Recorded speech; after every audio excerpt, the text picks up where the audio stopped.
नमस्कार मेरे प्यारे दोस्तों, आज के इस वीडियो में हम बाबा गुरु घासीदास जी के सतनाम पंथ को समझेंगे, जो कि हमारे CGPSC मेंस फिलोसॉफी अर्थात दर्शन शास्त्र के पेपर में है।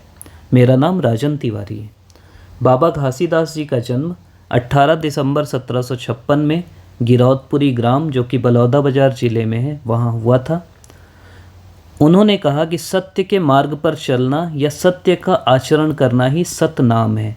सतनाम मतलब सत्य। हमारे सिलेबस में सतनाम पंथ की विशेषताएं लिखी हैं। तो पहली विशेषता है सतनाम पर विश्वास, अर्थात ईश्वर पर विश्वास। सतनाम बराबर ईश्वर भगवान, मतलब ईश्वर ही एकमात्र सत्य है, उसी पे हमें भरोसा करना चाहिए। दूसरा, उन्होंने कहा कि जातिवाद का हमें विरोध करना चाहिए, मतलब मनखे मनखे एक समान। इंसान इंसान, मनखे मतलब इंसान होता है, तो मनखे मनखे सभी एक बराबर होते हैं। उन्होंने सभी प्रकार का जो भी विभेद है इंसानों के बीच, जाति के आधार पे, धर्म के आधार पे, लिंग के आधार पे, महिला पुरुष के आधार पे, सभी का विरोध किया। आगे बाबा घासीदास बोलते हैं कि पत्थरा के देवता संतों हालय नहीं तो डोलय, मतलब जो देवता पत्थर से बने हैं उनमें कोई गति नहीं होती, वो हिलते डुलते नहीं हैं, तो हमारी रक्षा कैसे करेंगे। तो इस प्रकार उन्होंने मूर्ति पूजा का विरोध किया। अगला जो उनका सिद्धांत था वो था अहिंसा का सिद्धांत। उस समय बहुत ज़्यादा हमारे राज्य में बलि भी होती थी, जीव हत्या होती थी, मांसाहार होता था। तो उन्होंने बलि का विरोध किया, जीव हत्या का विरोध किया, मांसाहार का विरोध किया। इसके अलावा हमारे राज्य में उस समय व्यसन भी खूब ज़्यादा प्रचलित था, नशाखोरी प्रचलित थी। तो उन्होंने कहा कि व्यसन से हमें दूर रहना है, नशे से दूर रहना है।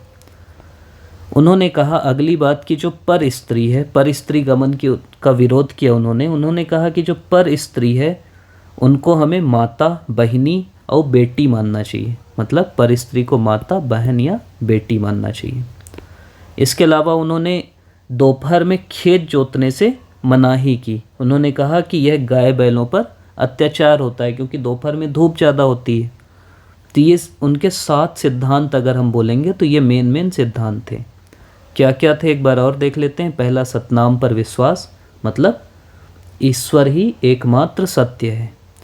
अगला, जातिवाद का विरोध, इसमें हम लिख देंगे मनखे मनखे एक समान। अगला, मूर्ति पूजा का विरोध, इसमें अगर आपको याद है तो लिख देना कि पत्थरा के देवता संतो हालय नहीं तो डोलय।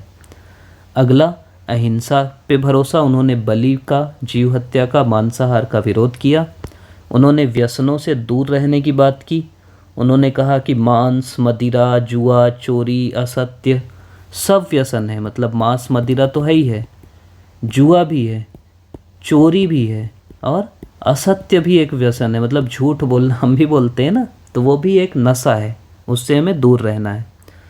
पर स्त्री को उन्होंने कहा कि पर स्त्री ला माता, बहिनी और बेटी मानो, मतलब पर स्त्री को माता, बहन और बेटी मानो, बुरी दृष्टि से मत देखिए। और दोपहर में जो खेत जोतना है उससे मनाही की। और अगर हम कुछ अलग अलग सिद्धांत देखें तो उन्होंने अंधविश्वास और आडंबर में ना फंसने की बात की। अगर 8 नंबर का आता है तो ये सब हम लिख सकते हैं कि अंधविश्वास में हमको नहीं फंसना है, आडंबर में नहीं फंसना है। सत्य और अहिंसा को धारण कर सत्कर्म करना है, अच्छे कर्म करना है। और स्त्री और बुजुर्गों का हमेशा सम्मान करना है, स्त्रियों का और बुजुर्गों का हमेशा सम्मान करना है। तो ये बाबा घासीदास जी के विचार थे। मतलब उन्होंने तो कई विचार दिए, लेकिन जो मेन विचार जो हमको अभी एग्ज़ाम में लिखना है उनकी हमने चर्चा की। आगे हम लोग अच्छे से पढ़ लेंगे कि और उनके क्या क्या विचार थे। आप बोलेंगे तो मैं लंबा वीडियो बनाऊंगा। जैसे बाबा घासीदास, आपको अगर और अच्छे से उनको समझना है तो क्या होता है कि जनरली एक और संत थे, उनका नाम था पेरियार, एक चिंतक थे, दक्षिण भारत के थे। वो बोले कि वो ना डिस्ट्रक्टिव थे। वो बोले कि अच्छा ये चोटी रखते हैं, ये जनेऊ पहनते हैं, जनेऊ काट दो कैंची से, चोटी काट दो। गुरु घासीदास जी कंस्ट्रक्टिव संत थे, मतलब वो समाज को काटने, विभाजन की बात नहीं करते थे। बोले अच्छा जनेऊ पहनते हो, हम भी पहनेंगे। तो ये एक कंस्ट्रक्टिव विचारधारा है जो उनके अंदर थी। आप अभी तक ये वीडियो देख रहे हैं, इसके लिए आपका बहुत बहुत धन्यवाद। वीडियो को लाइक करिएगा, शेयर करिएगा, सब्सक्राइब करिएगा। आपका पुनः धन्यवाद।